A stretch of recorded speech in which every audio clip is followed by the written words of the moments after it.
Ipinagdiriwang ngayong araw ang pagtatapos ng banal na buwan ng Ramadan ng ating mga kapatid na Muslim.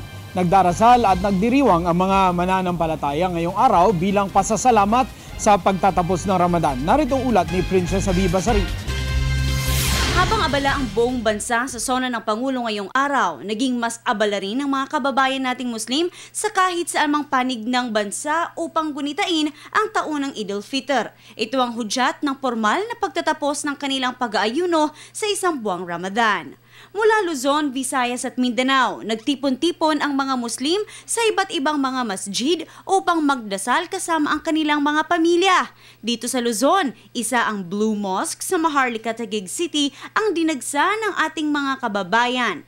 Pansin na pansin ang buong puso nilang pananampalataya sa kabila ng pag-ambon nito kaninang madaling araw at sa kakulangan pa ng espasyo sa loob ng masjid.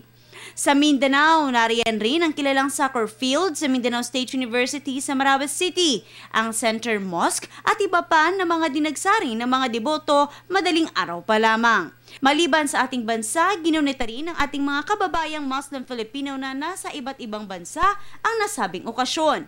Tulad ng pamilya ni Eileen Guro, kasama ang kanyang pamilya na sama-sama silang nagdasal sa Virgin Mary Werribee Mosque sa Australia.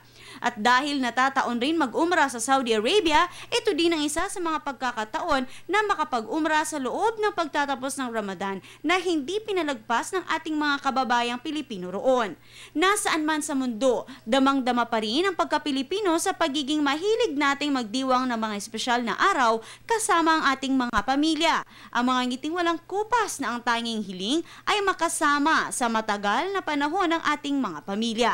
Maranasan ng paulit-ulit ang Ramadan at naway maging payapa na ang buong mundo. Para sa telebisyon ng Bayan, Princess Habiba Sarip, Eid Fitr Mubarak.